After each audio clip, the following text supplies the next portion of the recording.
If you go around carrying pictures of Chairman Mao, you ain't gonna make it with anyone anyhow. Kevin Blanch. I'm gonna get back into doing my finance videos. I'm gonna talk about China, US today. But before I do that, I want to give you an update on my health. I had a major setback this week. I've been very sick. Been in the hospital. Got a staph through my PICC line. Very sick. Horrible situation. I'm self-medicating for a couple days at home. I'll be back in the hospital. And as you know, as I go off on the American workforce and the baby boomer, I'm taking somebody completely off that list. Nurses. They're not on that list. What a bunch of incredible, beautiful girls and guys. I mean, what they've done for me. It's unbelievable. I've been very sick, and you know, this AML monster, and I get tons and tons of people that come to me and talk to me about alternative medicines or whatever. Come on, do your homework before you attack me with alternative medicines. You don't think I understand and know about alternative medicines? AML, there's plenty of alternative medicines that won't even touch AML, and they'll admittedly tell you that. Look, and I had a guy come to me, what are you angry about? I just had my chemo, then I get it. But you're a fucking liar. Look, AML is an evil little creepy crawler monster, and it doesn't work that way. People know this who have this evil, crazy disease. This is a dynamic, evil flow, ebb and flow disease that attacks all over your body, and it is continual hospitalization for a long time. There are a lot of things. You have to use very dynamic, creative treatment through hospitals, chemos, alternative medicines. I mean, this is a beast. This is a beast. They go in behind your eyes. They go into your brain, up in your spine, in your heart, in your lungs, with all kinds of instruments, probes, CT scans, PET scans. These things hide. This is a dynamic, crazy creature. Oh, just go get on an alternative. You know, and somebody say, oh, I just got. You can't tell this by a blood test. That's the evil thing. That's why they misdiagnose. Blood tests ain't gonna do you shit. Ain't gonna do shit. These things are crazy. They're mean. They're evil monsters. They are killers from hell. So I don't want to hear that anymore. I really don't want to hear it from you. Move on if that's what you're into. You know what? I know about alternative medicines. What makes you think I'm not on them? I am using a combination of alternative medicines and modern medicine. Look, today I want to talk about China. And I want to talk about China. And if I hear one more professor, I am so sick of hearing professors, NYU, Berkeley, how these guys write kids, even a speaking part, who was with the Clinton administration, from how those guys even have a speaking part. And, you know, it's like when you hear somebody come out of the Bush administration and have a speaking part on terrorism or, you know, the economics. You know, it's like Snow the Neanderthal coming out and, you know, having a column on economies. Or From. How do the people even listen to these guys? They dead got it completely wrong. They need to sit down and shut the fuck up. Look, okay, I'm going to talk about China versus the United States. And I'm going to talk about, if I have to hear one more person say, oh, China's labor force has increased 13% over the last 3-4 years in a row. Okay, kids, get out your flux capacitor and do 13%. What is 13% of 25 cents an hour? God, they gained 3 cents an hour. Oh, compounded over 3 years. God, they're up to 39 cents an hour. Look, make no mistake about it. Make no mistake. You can play all the games you want, semantics with this. The China buildup over the last 10-15 years is nothing more the relaxation of tariff laws in the United States as the contract on America Bill Clinton signed with Newt Gingrich. Cheap labor, cheap labor, cheap labor, with no environmental controls. As California could tell you that story. As their laws, environmental protection laws, have went up and up and up, and their pollution is returned via China. Look, China is walking a plank. This is a dead end for China, and China will be the loser. And I could prove to you how China will be the loser. The United States is playing China like a fiddle. Everybody thinks, oh, China's playing. Oh, no. You know, I'll give it to the United States. They're playing China like a fiddle. Okay, they own $1 trillion worth of that paper. What kind of return are they getting on that paper? Zero. Nothing. Nothing. As you wait the currency imbalance, as you wait inflationary times onto that paper, they are losing money with that paper every day. Okay, and as we continue, if the United States won, okay, say the United States won, takes the same policy they've taken the last 10 years to just inflate your way out. And when have we inflated our way out? 2001, 2002, 2003, 2004, 2005, 2006, 2007, 2008. We have not inflated our way out the last 3 years. Not that we haven't tried. We have tried as we've tried to fight off deflationary times, which deflationary times would have been great for this country, for everybody but the 1%. Okay? It hasn't worked. We went up to the euro $1.60, we come back, and then you can say, well, gold is continuing to rise. It's a good argument. good argument. Look, number one, as we continue to inflate our out, makes our paper that they're buying up even more worthless. How pathetic, really, is China's currency and China's confidence in their own people and their own currency and their own confidence of anything when they're buying up our worthless paper? It's pathetic. It shows you it's pathetic. Their economy is not what everybody's got to build up to be. You know, they're manufacturing, bringing up. They're slave creators, and this is, you know, I call it. You know how I've been making my call on Apple for years now. I went all in Apple a long time ago on the derivative. You guys can follow along in my calls, what I've made as a derivative trader. Apple, which was a home run, mega home run. Yeah, granted I had to sell out to pay for my treatment. But look, Steve Jobs will not go down as this great, incredible CEO. So I call him Steve Chinese Jobs because he created the slave movement. He is one of the big components of the slave movement in China. It is true people jumping to their deaths in China working for Apple. And to you people over there in China, let's be clear. Let's be clear. I heard Michelle Bachmann say, China doesn't have a social safety net. Hello!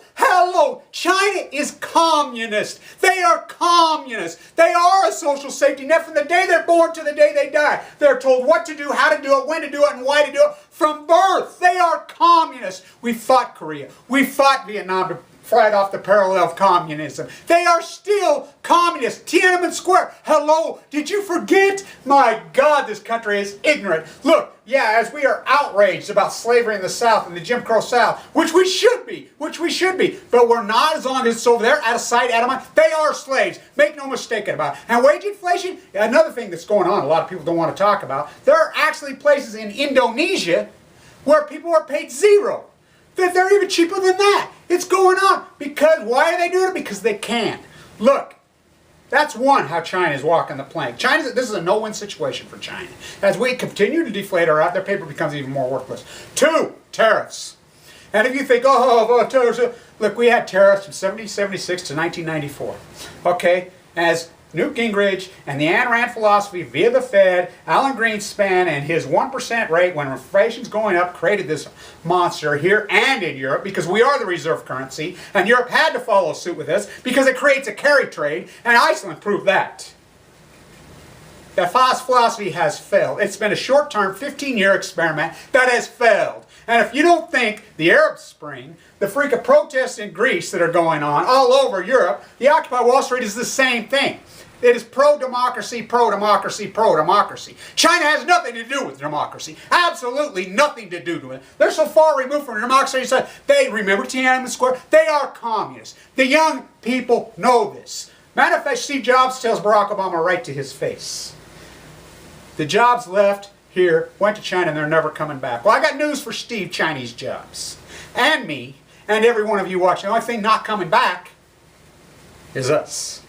The young people know this. They are so pro-democracy. They are so anti-communist dictatorships being told what to do. Enslavement of the people. They know this. The Walmart slave austerity creators. They know this. It's going to end. It's starting. Jobs will come back here. They are going to. And China, could we play ball with China and say, okay, here's what we're going to do. The trade imbalance is so grotesque because, you know, your slaves over there are making 39 cents an hour producing these, you know, Walmart slaves and these Apple goods that we're all consuming here, and Western Europe fell in the same boat. Let's get it more in balance. Let's get it more in balance. Let's put some tariffs here, whatever. China uses tariffs on our goods going in. That's what you don't hear people talking about. You don't hear these professors talking about that. Okay, I talk about it when I give my lectures. I prove it. I lay it out. You know what the apparel going in from Western Europe, you know, that's what made it. Apparel coming from the United States. You know what the tariff on that is in China? They have 250, 300%, 500% tariffs on certain things. Okay, so we are going to get tariffs back. China's not, you think China's going to say, okay, let's get an equilibrium going here. Hell no, because they're militant. They're militant. And if you think you're going to mess, look, the United States beast, do not underestimate this consumer beast. The United States consumes 35% of all goods produced on Earth still to this day. It will not change. This consumer beast is an animal. And as we switch our jobs back to the United States, which the Occupy Wall Street movement is all about that. The 30-year, all about that. This is generational. As the baby boomer gets older and loses freaking power, and as the Occupy Wall Street youth rises up and changes the idealism in this country, which it is changing. In Europe, that is what the protests in Greece are about. That's what the protests all over Western Europe, the Arab Spring, they are about democracy, fairness. They are anti-communism. They are anti-slaves in China. They will not demand. They are going to create tariffs again in this country. It is going to happen.